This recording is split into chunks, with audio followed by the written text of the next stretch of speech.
Secure Access Service Edge, SASE, is nothing new to Masergy. For decades, we've been pioneering SD-WAN, converging best-of-breed technologies, addressing all cloud environments, and embedding security into the network. Learn more at masergy.com.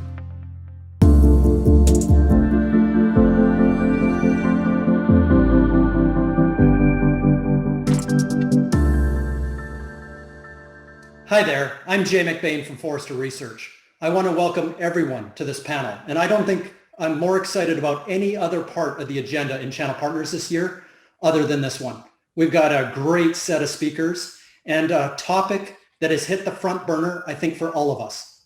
Marketplaces grew more in the first 3 months last year during COVID than the last 10 years combined. We have every company in every industry talking about changing their routes to market, their go-to-market, how they serve customers, and how they're rethinking their entire companies and processes around us. This is one of these things that had hit a hockey stick, and it's growing faster than we would have expected. And again, it touches all of us in different ways. And that's why I'm so excited to have such a diverse and experts in their field. And without further ado, I want to get going and find out exactly what we should be doing, how we should be thinking about this, and hopefully at the end, walk away with a couple of actionable steps that we can start to process this big opportunity in front of us and go and hit a home run. So I'd love to walk around now to have the panelists introduce themselves. As I said, they're experts in their field. They come at this with a really interesting take. And as we walk down the different panelists, I'd like George to start with you. Thanks, Jay. It's a pleasure to be here. My name is George Leith, Chief Customer Officer and EVP of Sales for Vendasta Technologies. We are a Canadian technology company that builds a platform that is an end-to-end e-commerce solution for a channel partner network.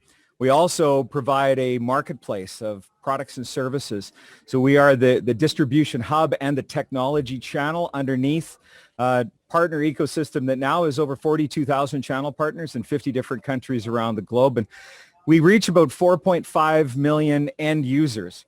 A lot of those are small and medium businesses. Depending on the listener's view of what a small and medium business is, it could be something as large as a healthcare organization or a university, and something as small as a local hardware store. So we are enabling the channel to be able to provide products and services through our platform, and we do it through a channel partner network. So we're very invested in making those channel partners successful, as well as the vendors that provide the products and services into our platform. And it's a pleasure to be here with this group. Well, thank you so much for being here. And back in those days where we were allowed to travel, one of my favorite days was up in Saskatoon, Saskatchewan, Canada, with you and the team with Vendasta, and spent a full day kind of digging into the customers and use cases, and absolutely fantastic. So next, I'd like to walk over to Ryan for an introduction. Hi, thanks, Jay. And also really excited about this discussion. My name is Ryan Walsh. I'm the Chief Product Officer and co-founder of Pax8. Pax8 is a born-in-the-cloud distributor that works with a channel community of outsourced IT service provider, managed service providers. We got in the game to change how the game works and help these partners really build a cloud practice, something that, with the pandemic certainly accelerated where that puck's going. And so happy to talk about some learnings around how we've done that and interact with this panel. Well, thank you so much for being here. And as an analyst, I get to talk to almost 10,000 different vendors. I get to talk to distributors. I get to talk to thousands and thousands of partners and Wall Street. And I don't think a day goes by that I don't have a Pax8 conversation. So really pleased to have you here and contributing, and looking forward to what you have to say about marketplaces. Oh, and one other thing I need to tell you, Jay, that I didn't mention before, in keeping with Pax8 Weird Facts, which is kind of how we introduce ourselves. My weird fact is that I've torn both my Achilles tendons. So my dunking days are gone. Just thought I'd let the panelists know that. I thought it was just because you were wearing fuzzy Crocs that you couldn't. Truth be told, secret's out. You'll have to show them later on in the call. This will keep people hooked, because at some point you're going to have to show them your Crocs. All right, next I'd love to introduce Lincoln. Thanks, Jay. Hi, everyone. Great to be here. Really looking forward to the discussion with such a great team of panelists here as well. So my name's Lincoln. I'm the head of global sales at CloudBlue. CloudBlue is a software vendor, a platform provider that brings together IP owners, whether they're software vendors, hardware vendors, and distribution channels, so those that sell those the products and technologies and services from those IP owners, and brings those two ecosystems together with an independent technology solution, a platform, if you like, a marketplace, a cloud commerce platform. So connecting those ecosystems is what we do. Been in the space for 6-7 years now, so hopefully I can share a few thoughts on the subject. Well, that's great. That's fantastic. And I thought it was really witty because your name's Lincoln, and I sent you an email and I put Lincoln squared. I got no response. I felt it was like hit dead air. I've heard that a lot before. I thought I was funny, but obviously it didn't land funny. And I was going to introduce you from like Lincoln, Nebraska or something, but your accent would have kind of thrown me off as well. So really happy you're here. I think I got the Lincoln squared for the third time that day, so sorry I didn't hit the reply. Not as funny as if I hit you first thing in the morning, I guess. Thank you so much for being here. And last but not least, Juan, I'd love you to introduce yourself. Sure. Hey, Jay, thanks for having me. And it's an honor to sit on this wonderful panel with a lot of great leaders of the industry. And so my name is Juan Fernandez. I am the Vice President of Managed IT Services for a managed service provider out of Oklahoma City, Oklahoma. I was the builder of this particular entity and actually stood it up from the ground up, and we are a purpose-built MSP. We are well known for our customer delivery and customer experience as a service offering, and we do take advantage of a lot of the vendors and partners out in the ecosystem. So we do participate in those market spaces and look for meaningful activity within the partner community. So also a big collaborator. I love to work within the MSP community and collaborate with a lot of different MSPs and also with partners and vendors to really try to figure out how to move the channel forward. And it's really a great honor to sit with you great gentlemen here today and have a great conversation about what the future holds. That's great. Thank you so much. And also humble. High up on the MSP 501 list, on every magazine's fastest growth list. You guys are on fire, and you're making a big impact, not only in MSP, but MPS and a few other acronyms, ECM and other acronyms I could throw at the market as well. So really elated to have you here and get your viewpoint into this and what partners could and should be thinking about as we go forward. So if I go backwards a second and think about this opportunity. So I always kick it off with 3 months of growth was bigger than the last 10 years combined. This was on a relatively big base. So we got to the point where in the third quarter during the pandemic last year, 1/3 of the US economy was flowing through e-commerce. And I measured that by the 6 Amazon boxes at my front door every day. But every one of us, rethought groceries, rethought, how we acquire anything as a consumer and as a business. But there's other things at play as well. And I get a lot of time to talk about the future and think ahead. And it's probably one of my personal hobbies. But if you think about what happened last year around, for example, subscription and consumptions based businesses. A company that I worked at for 17 years was IBM. And I joined almost the same day as Lou Gerstner. And Lou ended up building a services organization of 450,000 people that they just jettisoned about a month ago. IBM of the future is a full 100% subscription consumption-based business, multi-cloud, hybrid cloud, and AI. If you missed that one, a few weeks earlier than that, Michael Dell announced Dell Technologies, EMC, VMware, and all 7 Dell technologies, and $93 billion going 100% subscription consumption and accelerating because of the pandemic. Week or two before that, Chuck Robbins at Cisco. You look at a company like HPE, they've been on this Green Lake journey now for 3 years. Well, they announced by 2022, which happens to be in 10 or 11 months from now, they're going to be 100% there.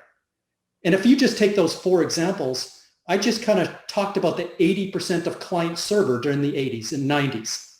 This is big moves by big companies, and it's not just technology companies. 76% of CEOs today think that their current business model will be unrecognizable in 5 years. Ecosystems are the number one reason why. So they're rethinking these models of how they attain clients and how the money changes hands. Today, 75% of world trade goes indirectly through retail and resell. It goes through agents and dealers. It goes through resellers and MSPs, and every industry has their middlemen. But in the future, marketplaces are going to become more of this connective tissue. And then the last thing I'm going to say before I kind of hand it off to get perspective is, when you think about the future, you think about AI, or you think about Internet of Things, you think about automation, you think about drones or self-driving cars or blockchain or quantum computing, whichever way you think about the future, none of that is a traditional product SKU. Mm-hmm. None of that is a traditional, way that I would have thought about distribution in the past. And this is an embedded, white labeled world driven by digital APIs. In most respects, we're now shipping more bits than we will be shipping atoms. Distributors need to completely rethink how this works and who the winners are going to be and what the connective tissue looks like and what the technology underneath all of this is going to look like. But this is absolutely a trend for the next decade. And again, it touches all of us.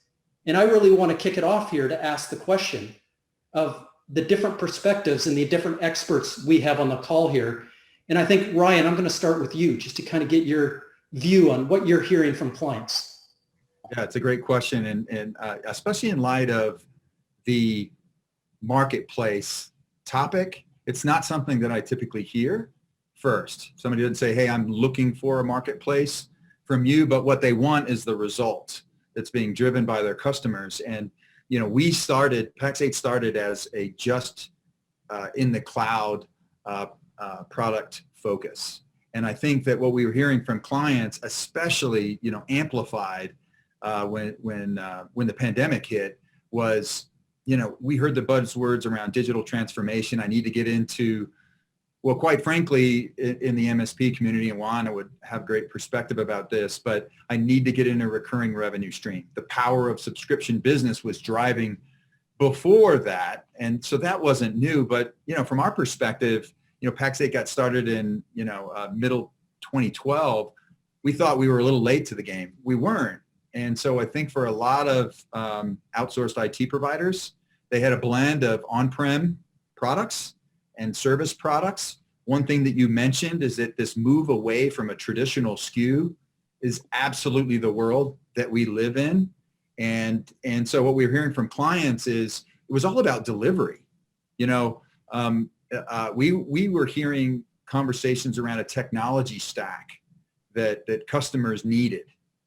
Digital transformation. Well, what does that actually mean? Well, it typically started with a Microsoft product. Let's start there. And then from there, your technology stack needs were growing. And if there was anything in that stack that was on-prem, they were, more than ever, like you said, that 3-month versus 10 years, that really got accelerated for us. And so our partners were asking for ways to help them make this transformation into the cloud for their customers. So I can only confirm that it is absolutely where the puck's going, and our partners demanded somebody could help them get into it as fast as possible. Absolutely. Great answer. And I think it's a great segue. I want to kind of bounce over to Lincoln right now because, I think of Cloud Blue as a company that's on the forefront of marketplace conversations and providing, kind of that vision for the next decade. But at the same time, you're owned by Ingram, which is the largest and legacy distribution arm. And how do you, bring both of these things together? And how are you working, with clients and things like that with kind of the view on both sides? Yeah. First of all, the Cloud Blue Ingram relationship is an interesting one. Like you say, Ingram Micro owns Cloud Blue, but our working relationship is more like Ingram as a customer.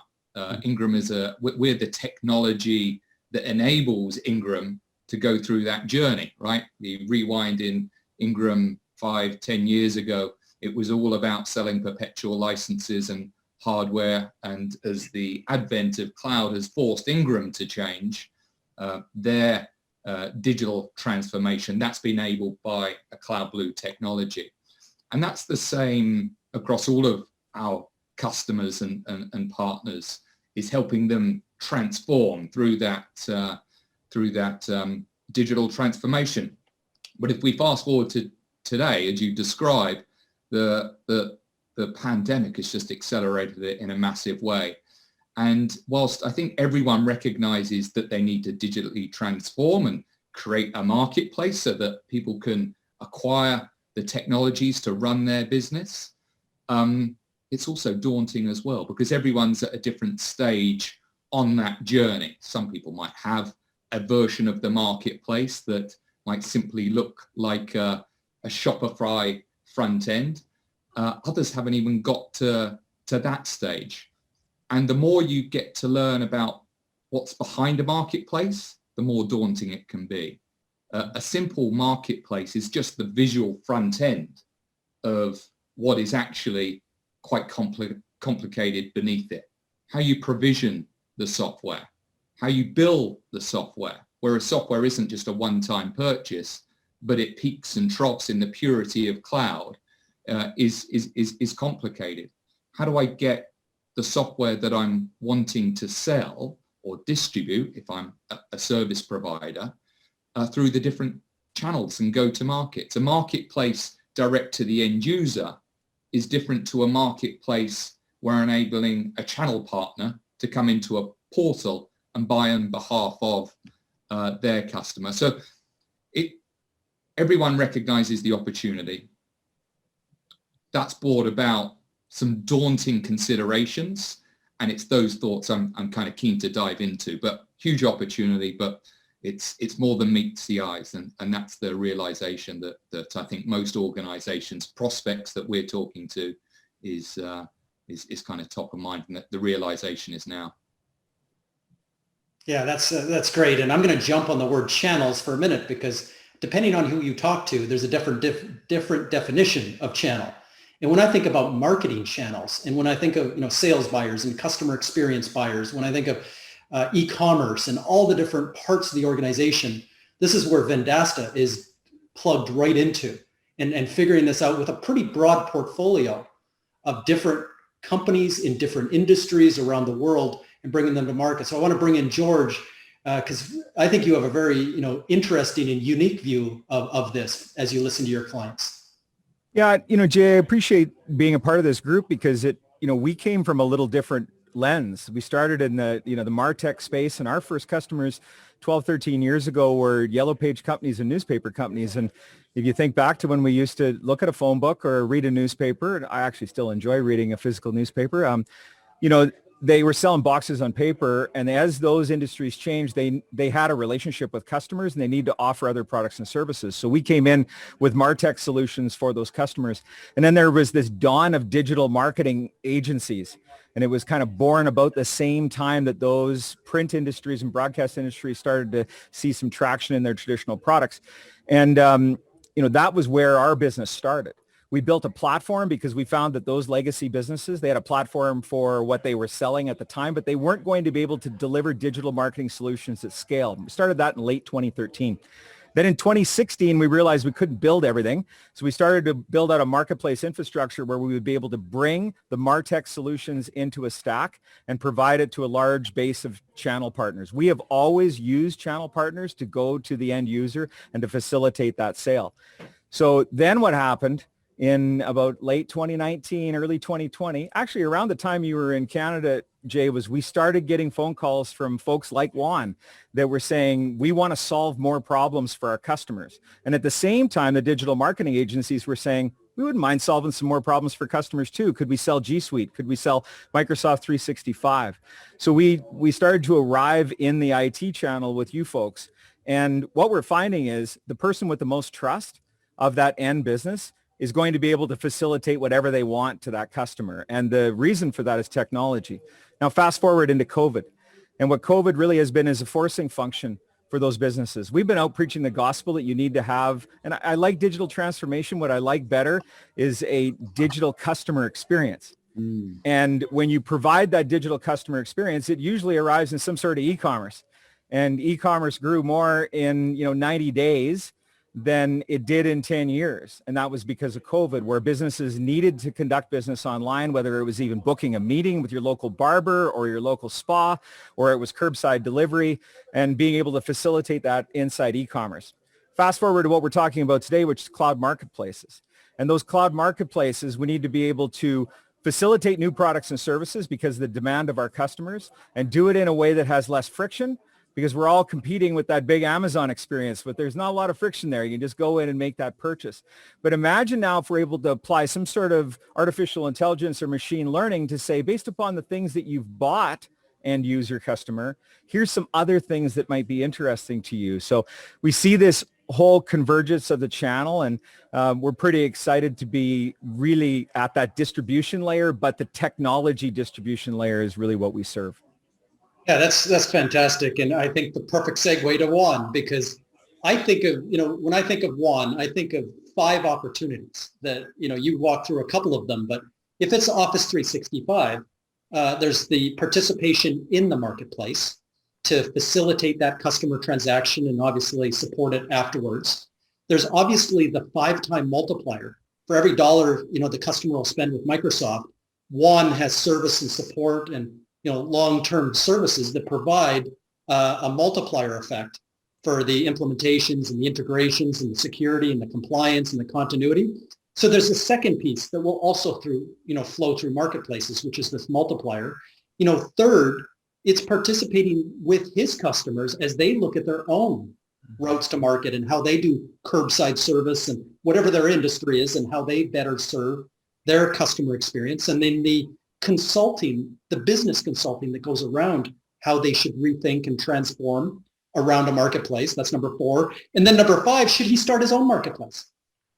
I say that there's 35 million potential marketplaces by buyer, by industry or sub-industry, by geography, by sector, segment, or size of the market, or product area. I think Juan could actually start his own successful marketplace, bringing in all that his company has to bear, and then providing that as a huge value that maybe Office 365 goes that way. So that's your lead-in, Juan. How do you digest all of this and view your client opportunity? I think you guys hit it all on the mark. I mean, that's what this is all about, right? Is you guys are evolving with and for the channel. That's what we're requiring. So MSPs, and I've been saying this for a little while now, is that it's all about customer experience as a service. We're delivering, that throughput motion of delivering all those technologies and processes and products to our customers in a more meaningful way. And that's the whole connotation of the as a service, right? We're delivering high-end customer experiences. It's much different than the old break fix days, right? And we've evolved way past that. And, one of the big outcomes that customers are looking for is enabling the remote workforce, and we have to address business problems now. We're not addressing technical problems anymore. We've fixed that. Now we're solving business problems, and that's the new managed service provider or the technical solution provider is really working meaningfully to actually create their own market spaces, right? They're figuring out how do they take advantage of that 5 times multiplier, and how do I build products around how I can actually go to market with these new SaaS-based platforms and integrating these platforms into our own and offering to our customers at a click of a button. Like that's the whole point behind all this, is to move forward from where we were before. You're seeing a lot of MSPs struggle with that because they're not, some are not aware of the fact that these marketplaces even exist, and B, they don't know how to actually take a look and break it down into that 5x multiplier. How do I take and, drive my business? And that's where I think distribution has to step in and actually assist in that arena. And this, you guys on this call here today obviously have a plan, and I'm glad to hear that it's being talked about, because this is such a big topic of conversation that people just don't understand how to go to market with it. How do they enact this change? How do we adopt, and how do we actually move forward? Yeah, there's so many directions to go here. And I've always viewed you as an industry leader. You sit on the board of a lot of associations. You've always believed in, raising all boats in this industry, which is a huge give back. And the trophies behind you, were well earned in terms of what you do for this industry. But when you're sitting beside your peers, yep, when you're sitting beside your competitors, and they're trying to navigate in their own world, and maybe they don't have the resources and size and strength that you do, and maybe it is 8 people and a technician, and the CEO is also a technician. how do they navigate these 5 opportunities, and where do you see the opportunity for them and, in the short and long term? Well, that's a great question, Jay. And, I will say this, a lot of our success has been predicated on the fact that we were purpose built. When I sat down on that bar table napkin and strung out how exactly we were going to go to market, I was very deliberate in my approach to the way we were going to deliver services and around the types of services we were going to deliver. So from that perspective, we were a digital transformation company when digital transformation wasn't even a thing, right? We started off transforming organizations to more meaningful existences, and that's how we grew so fast. So for anybody that's out there looking for advice, it's all about finding your purpose and your niche, right? If you're going to be looking for a go-to-market strategy, you need to identify what it is you're going to be doing, what do you do good, and how are you going to align yourself with these SaaS-based programs? Can you intertwine some of these operational excellence that you see within this group here and actually take that and then add your layers of the 5X multiplier to delivering those services? But the biggest piece of it is to have a plan. If you don't have a plan, you're never going to enact change, and you're never going to be able to describe your product, your process, or your procedure to your end user customer, and you're never going to give enough encouragement to them that they believe in what your process and your product and your procedure is, and then you ultimately can win the business. But you got to have that plan. Mm-hmm. Well, that's great. And Ryan, I'll go back to you because he called out distribution, name checked. It's supposed to be fun. You're talking to thousands of your partners every day, and what are you telling them? And short term and long term, what should they be thinking about right now? Well, one of the things that I was jotting down some notes. Juan is dropping gems on what we're telling folks, because some of what he's talking about is what we're talking about. And, first and foremost, a lot of partners, MSPs would come to us and say, help me get into a cloud game. And in some respects, the starting point was product focused. As you said, that's where things are kind of moving away from. Juan captured the reason why that trend is happening is because what he started with, which is we do talk about what he said there, which is more partners are competing on the notion of customer experience than it is the products that they have. And so we have this blended conversation with our partners about what they need to do, starting with recognition that the customer experience as it flows through these marketplaces has to be one of convenience. If we're learning anything about the power of marketplaces like Amazon, it's that the power of convenience is not to be dismissed. And that's actually raised the bar. That consumerism expectation for their customers has dropped in their lap. It's dropped in distribution's lap, marketplace lap. We have to speak to that. Where it's different, though, it's not just like the difference I find from advice on buying a product from a place like Amazon is the advice that we have. It's really an orchestration conversation. If I'm going to deliver around solutions delivered, as Juan so eloquently put, it's like focus and a plan really translates into, what's that value add you're going to give to your customer, and, what technology stack is a part of that. So the conversation we have is, let's make sure that we're taking care of delivery of the product solutions in your stack as seamless and as convenient as possible. That's the first part. But the second part is what Juan recognizes. It's the attached value. What are you going to do? Well, you're going to have to set up, configure, secure. That's a part of the dialogue too. So this is the conversation we're having with our partners, which is, one, get in the recurring subscription game now. Don't wait, because your customers are expecting it more and more. And this is a great opportunity to do that. But when you do that, this is really about a solution-oriented game. And so start with making the cloud buying very seamless. But what we're advising now is, don't dismiss the importance of automation in the support of the customer experience that Juan's talking about. Part of that customer experience, you would think, is, hey, I can call somebody, Juan's going to be there by my side, But now more than ever, we're having a conversation around you need to introduce automation because your customers expect it, faster, more convenient, but add a dimension of automation to this customer experience. And that's a perfect blend to shine as that, last trusted mile that partners like Juan are. Yeah, it's great advice. And Lincoln, I'm going to move over to you because earlier I dropped the Michael Dell name, and I know that's a huge customer of yours. And I know that Microsoft came in and recommended Cloud Blue to Dell as they're thinking about the future of their business. And here's an e-commerce company that I competed against for most of my career, who wrote the book on e-commerce and is on behind the curve right now on Marketplace. And I know they've reached out to Cloud Blue to catch up and exceed some other big players, including Microsoft, in this Marketplace game. And you become the connective tissue for the future of Dell and that future business model. Michael is one of those 76% of CEOs that think their current business model will be unrecognizable.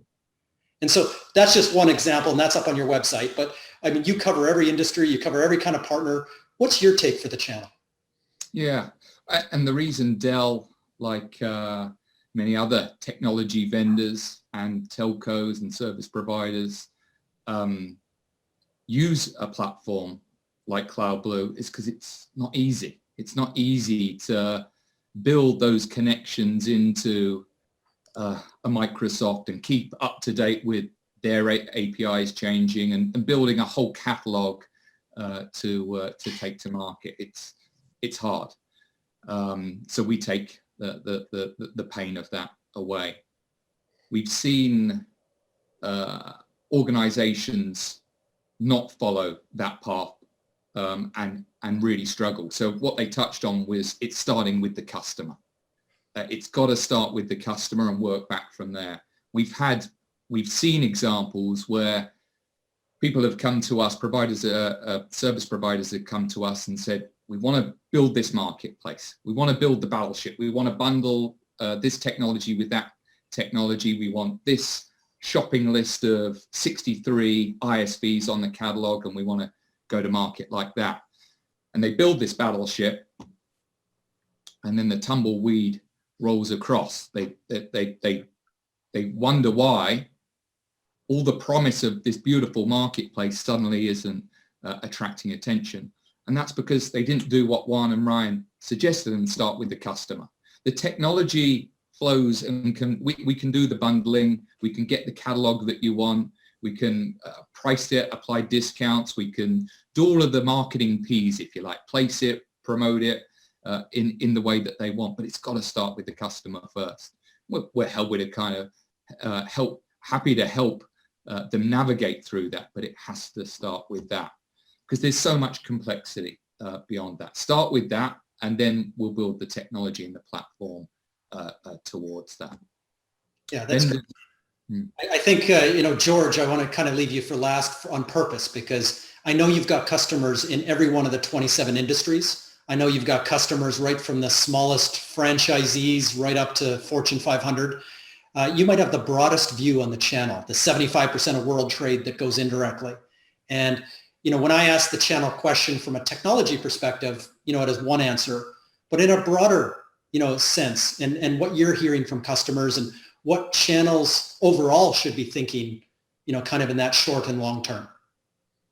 Well, we've been talking about the trusted advisor that is dealing with that client for a long time in our organization, because that really was the power that those early channel partners that we had 9 years ago, they had a relationship. They could get in the door and they could have a conversation. What we're hearing is they want to deal with less people. They want to have one trusted advisor that they can speak to. Now, the problem is that, it's tough to be that trusted advisor across all the different stacks of technology that could be provided. And that's why you need to have that ecosystem where you can bring in the provider of this solution and have them really facilitate a co-sale. And we do a lot of that work right now. Some of the top vendors that are inside our marketplace go hand in hand with our channel partner to facilitate the sale.